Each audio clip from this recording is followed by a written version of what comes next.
അപ്പോൾ ഞാനൊരു പാൻ ചൂടാക്കുന്നുണ്ട്. അപ്പോൾ ഒരു പഴയ പാൻ ആണെങ്കിൽ അതാണ് നല്ലത്. അരിയൊക്കെ വറുക്കാനായിട്ട് ഒരു പഴയ പാൻ എടുത്താൽ മതി. ഇപ്പം ഞാനിവിടെ മട്ടരിയാണ് എടുക്കുന്നത്. അപ്പം നമുക്ക് അരി കൊണ്ട് ഉണ്ടാക്കാനായിട്ട് മട്ടരിയാണ് ടേസ്റ്റ് കൂടുതൽ. ഇത് കഴുകുന്നൊന്നുമില്ല, അങ്ങനെ തന്നെ നമ്മൾ പാനിലേക്ക് ഇടുകയാണ്. ഇപ്പം 2 ഗ്ലാസ് മട്ടരി ഞാനിവിടെ എടുക്കുന്നുണ്ട്.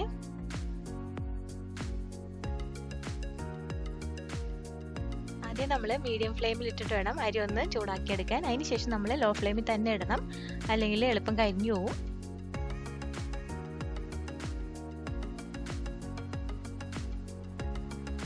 കുറച്ച് ടൈം എടുക്കും. അപ്പം പയ്യെ അങ്ങ് വറുത്തെടുക്കണം നമ്മളെല്ലാ അരിയും, അല്ലെങ്കിൽ ഇടയ്ക്കിടയ്ക്ക് അരി കടിക്കും. അപ്പം അത് പ്രത്യേകം ശ്രദ്ധിക്കണം. അപ്പോൾ എല്ലാ അരിയും നന്നായിട്ട് വറുത്തെടുത്തിട്ടുണ്ട്. ഇനി നമുക്കിത് നന്നായിട്ട് ചൂടാറിയിട്ട് വേണം മിക്സിയിലിട്ട് അടിക്കാനായിട്ട്, അതായത് ഒന്ന് പൊടിച്ചെടുക്കണം. അപ്പോൾ ഇതങ്ങ് നന്നായിട്ട് തണുക്കാൻ വെക്കണം.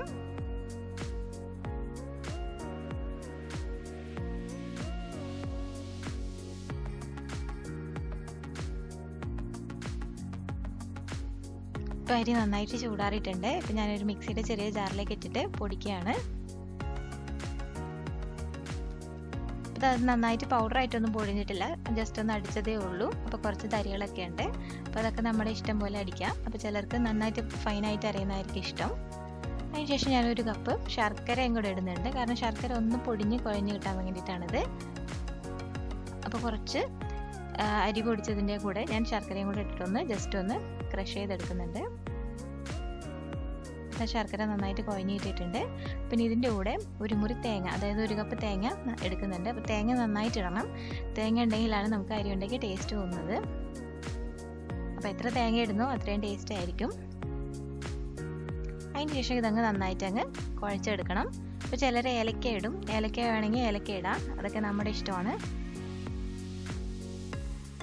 നന്നായിട്ട് അങ്ങ് കുഴച്ചെടുക്കണം.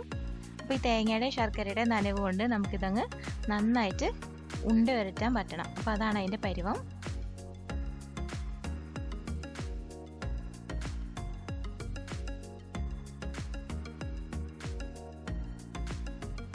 ഇതിപ്പോൾ നന്നായിട്ട് കുഴഞ്ഞു വന്നിട്ടുണ്ട്. ഇത് കറക്റ്റാണ്, നന്നായിട്ട് ഉണ്ട വരട്ടാനൊക്കെ പറ്റുന്നുണ്ട്. ഇനി നമുക്ക് ചെറിയ ഉണ്ടകളായിട്ട് അങ്ങ് ഉരുട്ടിയെടുക്കാം.